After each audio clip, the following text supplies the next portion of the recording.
Okay, I think this is good audio. Alright, guys. Welcome to another episode of Platt's Portrait here over on Platt's Poetry. I hope that your day is going well. I hope your weekend is going well. I hope that you are having fun. Today's episode is scheduled to come out on. Let me go check. You guys know I gotta check. I don't want to give wrong dates. Today's episode is actually supposed to go out on the last of August. Very nice. Originally, I had planned for this episode to be about self-awareness, but I'm not feeling very self-aware at the moment. So we're gonna do another recording. So far, the episodes prior to this came out well. The audio was nice for the most part. There were some glitches in the second and third episode, but it was fine to me on my end. The YouTube videos are not performing. So the YouTube videos seem to be outperforming the podcast videos, which is very odd because the YouTube is not a platform for podcasts. But take your wins where you get them. I don't have any complaints over there. Now today's episode is going to be a bit different because I'm going to be doing it in one take. It's going to be short. It's going to be long. I don't have any script plan because really, I'm not feeling in the script mood. I'm not feeling like planning anything. And if you know me personally, you know that I plan out everything and I can't help myself. So I'm really not in a very good mood. And when I'm not in a good mood, what I do is I write. I do work. I do study. Like today, I was in a very terrible mood earlier today, and I decided to study chemistry. And I write my degree that I'm pursuing is in chemistry. And I was in a very terrible mood, so I decided to just do chemistry to make myself be happy. And then in physics class, I had physics class today as well. I was doing some math, and I wanted to impress my physics teacher, right? So I was converting 1 day to seconds, and I was like, okay, so 1 day is 24 hours. 1 hour equals 60 minutes. 1 hour to 60 minutes, and 1 to 24 is just times 24. And then when you have ratios, what you do is you multiply it by 24. So it was the 24. So I multiplied the 1 times 24, and then I multiplied the 60 times 24, and I got the amount of seconds. The amount of hours. Amount of hours that equal to seconds in a day. And from then, I did the conversion. But I did what other things do. And then I just do work. And this is the portion of work that makes me most happy, most excited. Another thing I'm getting from just looking at analytics, because guys, I love my data. I don't know if people are reading. Well, I know people are reading, and I do appreciate those that are reading. But I don't see the vision that we had planned for the year. While we are making strides, no, don't get me wrong, we're making very good strides. I am not yet at the level of which I am joyful with. You see, I share my poems and stories so that I can get feedback and comments and people that want to know more about the work and what this is and why I use this device and why I used this. And while I have a few people that do it, I appreciate a few people that do it. I wish there were more people that cared to ask why I use this technique over this technique and why I use that over that. It's like sometimes I just feel like I'm talking to a wall. The likes are up, the shares are up, but the comments are rarely up. And I only get comments, and I like for the posts that I care most about, they get the least likes and least comments. But the posts that are like just generic posts and everyone is supposed to like them, they get the most likes. And I'm just sometimes it's demotivating, but like to not be asked questions. Like right now, my book that I've been working on for 2 years, this new book that I'm working on for 2 years, I'm gonna release it on Wattpad, right? And the reason I'm so scared and afraid to release it on Wattpad is not because I think the book is bad or the book is trash. All writing can be improved, and I'm no master, so I understand that. It's just that in order for a writer to improve, they need feedback from people that know them and people that don't know them, and I'm not getting enough feedback from people that don't know me, and that is scary. That we're growing, but we're not. We're plateauing, and I don't like when things plateau, But that's just a small worry of me. Don't worry, we're still gonna write, we're still gonna continue. This is a passion of mine. We're not gonna stop. I don't even care, really. I just want to share my brain, my thoughts, my ideas in the world. Because this book is going to be awesome. It's going to be part one of a 3-part series. Then after I finish this book, I should finish it this weekend, actually.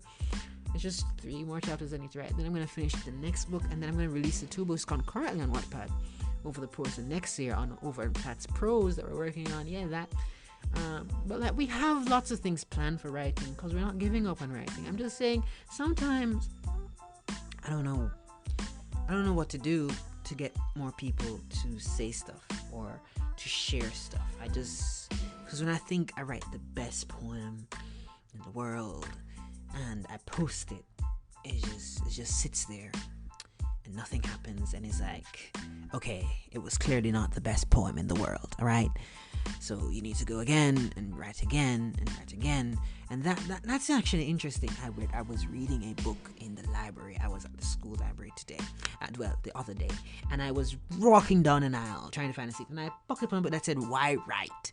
And I was like, okay, might as well take the book up and get some ideas. And I was like, okay, so I opened the book, and the book has an interesting line in there.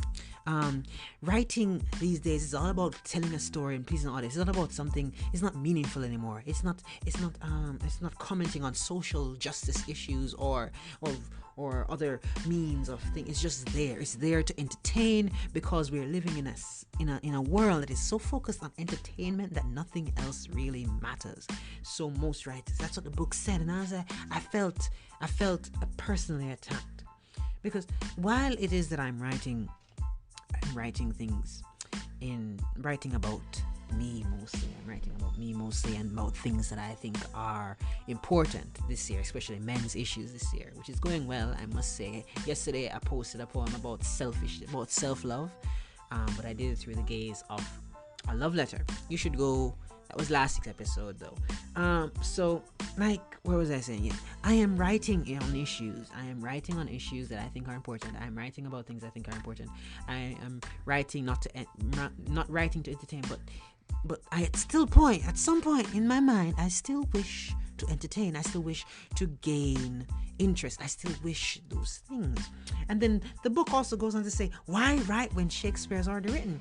And that particular quote caught me off guard, because if you ask any English literature teacher or any literature student, you can't avoid William Shakespeare. He is the standard for writing, huh? And he is particularly my favorite. I read The Tempest in school. That is the only Shakespearean thing that I've read in its entirety, and I think I read some of his poems as well in English literature, English Caribbean, and I love them. Now, for everything else that he has done, I've had it summarized, or I've had watched videos on it on Crash Course Literature, exactly. And when Crash Course Literature, I remember an episode where John Green was talking about Romeo and Juliet, and I remember when John Green was going through all the different things in Romeo and Juliet, and I was like, I wrote a poem about that the other day, and I was like, oh gosh, and it's this, and I was like, but I wrote something like that. Shakespeare wrote it first. You see, so that is an interesting conundrum we as writers have. Shakespeare and other writers before us have written it already. So what we're doing now is repackaging old ideas, or there is this idea that there is no original idea. It's saying that everything has already been thought of and it has already been executed in this world, and that all we humans really do is repackage stuff in a way that it makes it look different and makes it have more impact than it was before. So while John Green would explain that Romeo and Juliet was a story about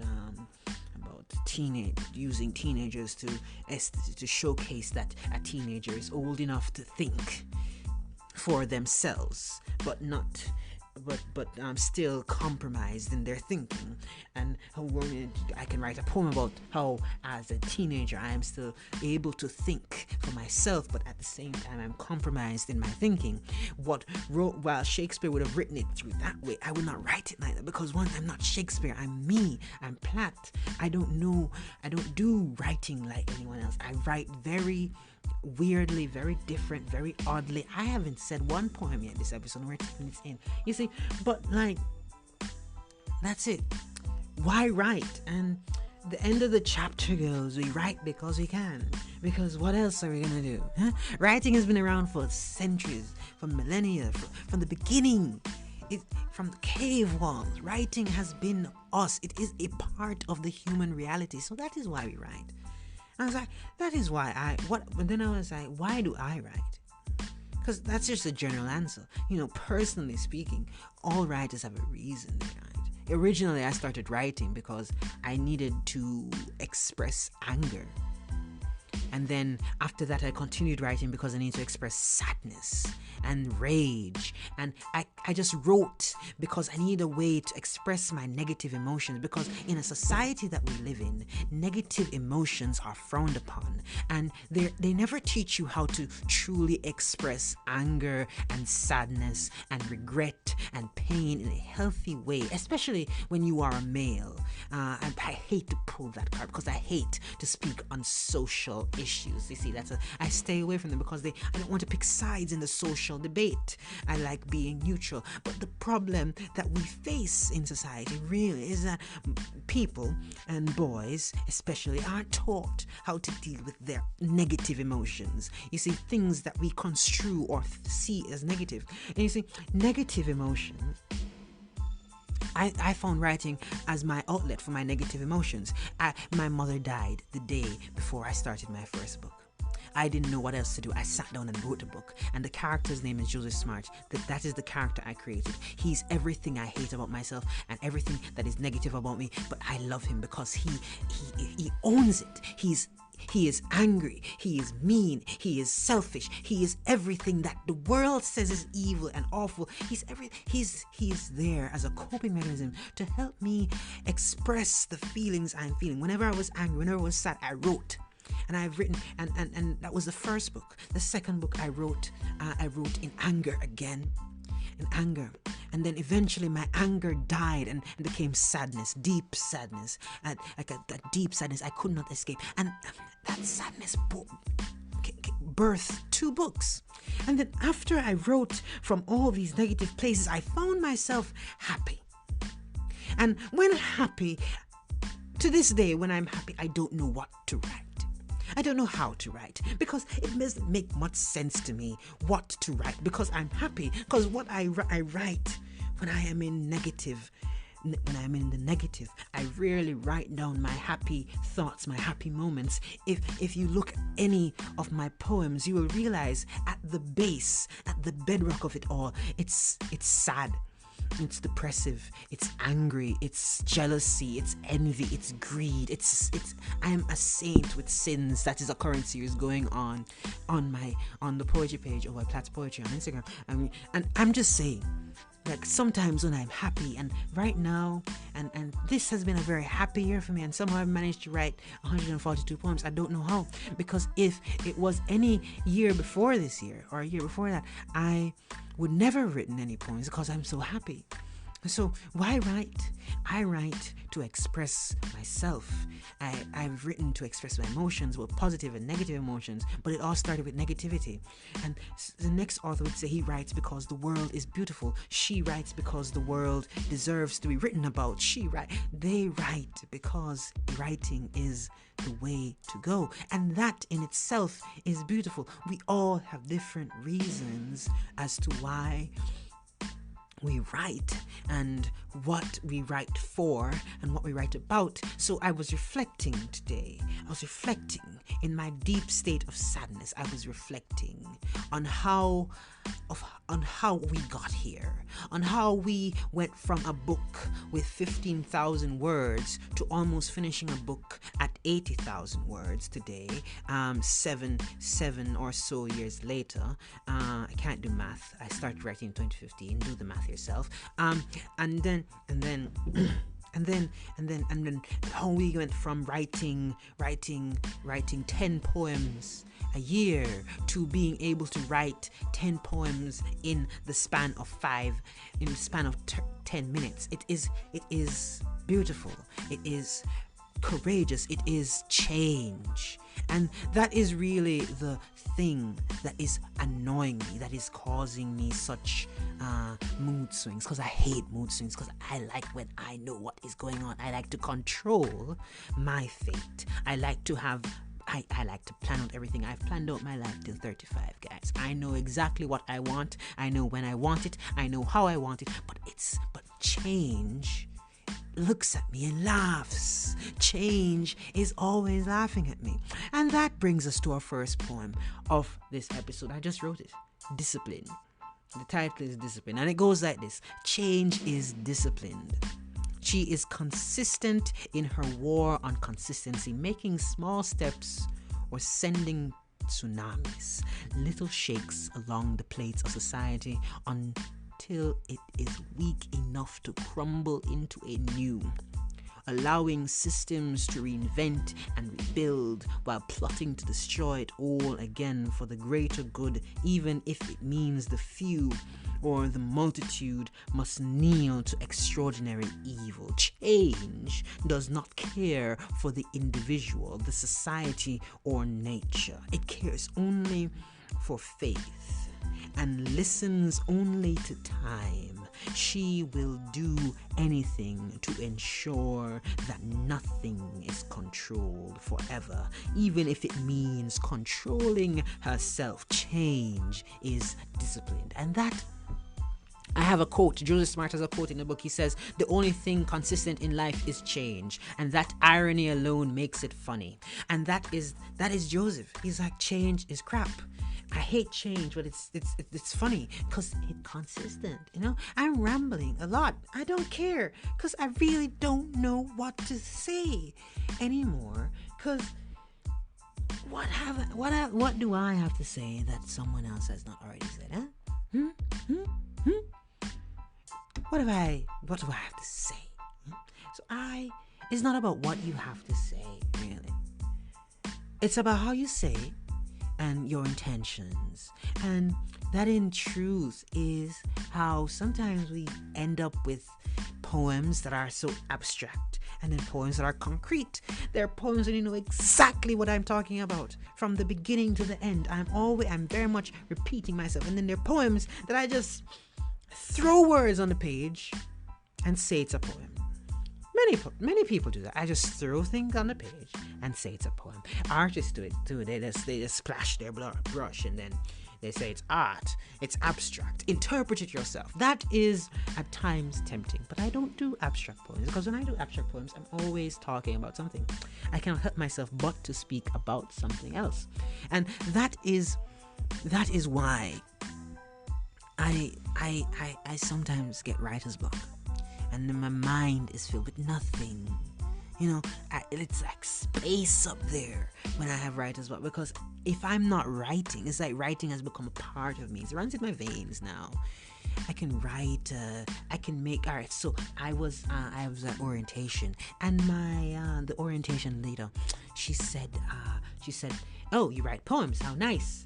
She said something about the sky is blue, and I was like, I can make that a poem. And then I was like, she laughed and thought I was joking, but then I was like, the sky. Ooh, sorry. Wow, belching. Oh, belch again. All right. So what was I? I don't remember what exactly I said. I said, the sky holds the color that Earth rejects most. The sky holds the color that Earth's atmosphere rejects. the earth rejects. I don't know what I said. I said something beautiful. But like I do it all the time. Like that's 2 weeks ago, I told you guys about all the ways I compliment women, and I just do it because I just like writing, and it's just that whenever my brain enters that space of emptiness, enters that thought process where it can't write poems or books or anything, I get very worried, because if I can't write, that means I can't express myself, and if I can't express myself, that means I risk instability, and that in itself is the danger of using writing as your means of expression. Sometimes I get upset with friends when they tell me that I'm not expressive enough, because I really and truly am a very simple man. I write my feelings down and I give it to them, and they don't realize it's about me, or they don't know, and then they say I don't tell them what is wrong, and I just upset because I told you I'm not going to tell you directly. I'm a writer. I don't do that foolishness. But then there are times where I understand there are frustrations with my writing, because sometimes I do not like to communicate. I am a communicator that does not communicate, because I communicate through code and messaging. But I expect them to know, because I'm also a very controlled man. I control everything. I do everything to a T. If I change a pattern, everyone should notice the pattern has changed and that something is wrong. And that upsets me that they don't know. And I can't write about being upset about it, because then they'll know, right? And funny. Anyways, writing is a form of expression, and sometimes we do abstract expression to capture more than one thing. And that's really where this next poem comes in. Black Nothing. That's what I call this poem. Black Nothing. It goes like this. Out of black nothing come stars that exist to illuminate bodies miles and light years away at a speed that stains all of reality, passing energy directly but also discreetly, blindly serving a world that steps to create its own fate through man, who plunders and exploits all land, spewing failure like a water truck, while standing rank in his arrogance, falling gracefully on the slippery slates of a mad debate over controlled destiny or childlike faith, only for man and all the things on his plate to return to the black nothing. And that's really it, the black nothing. At the end of it all, the black nothing in this poem can be anything. Originally, I was going to make this a poem about race, but as I said, I don't do social issues. I was going to do something, but then I was like, let me make this abstract. Black nothing.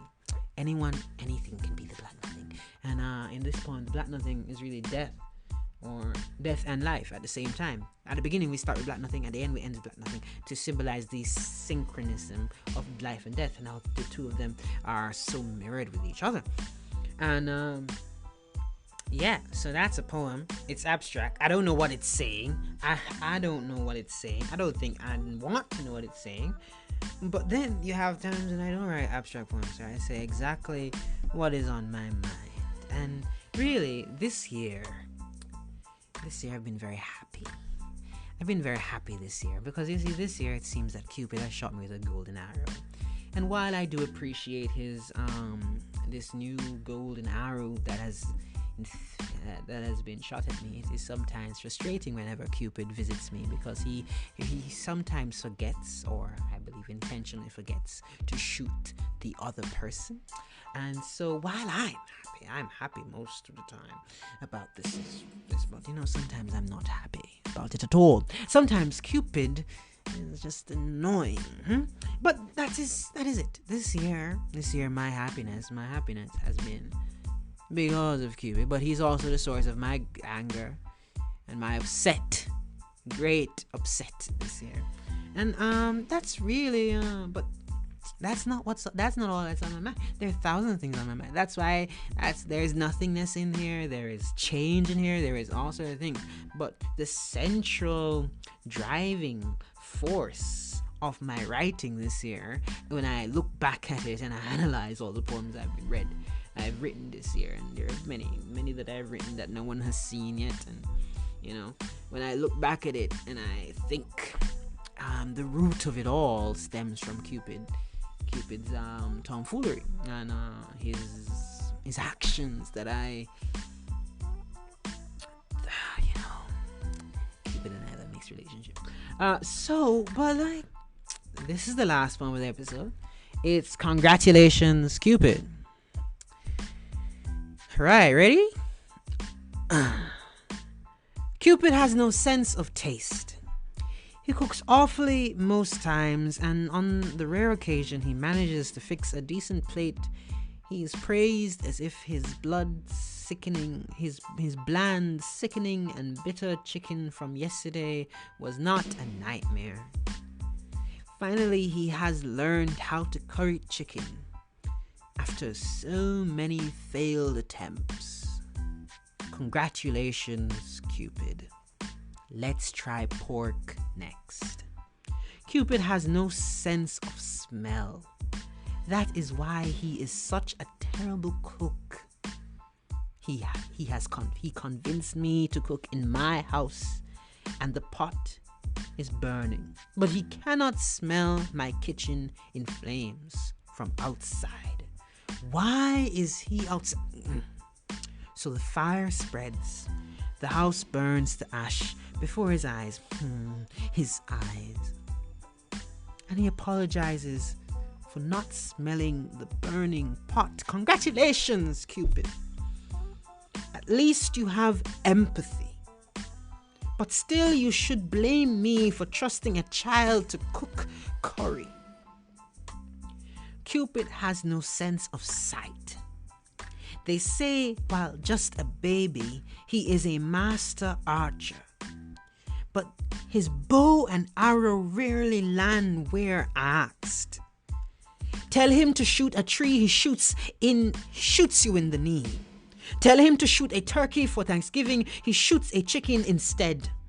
And when he finally hits his target, everyone forgets all the windows and lives he's destroyed, calling him a marksman when he is just a murderer of dreams. Sorry, chicken. But I wanted turkey. Congratulations, Cupid. Shoot again with joy.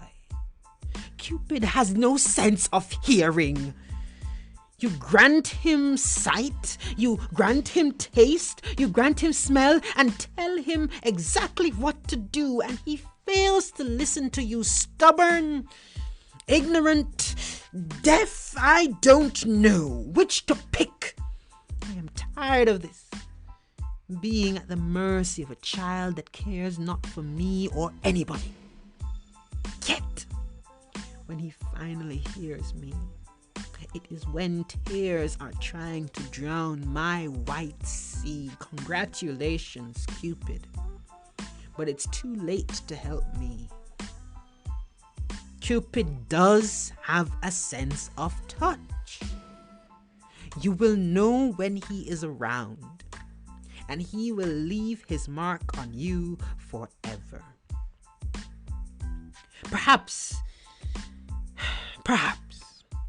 I am simply the one who is tasteless and bitter. That the dreams I could smell were killed by his inability to shoot right with golden arrows from his quiver, or his unwillingness to do as I asked.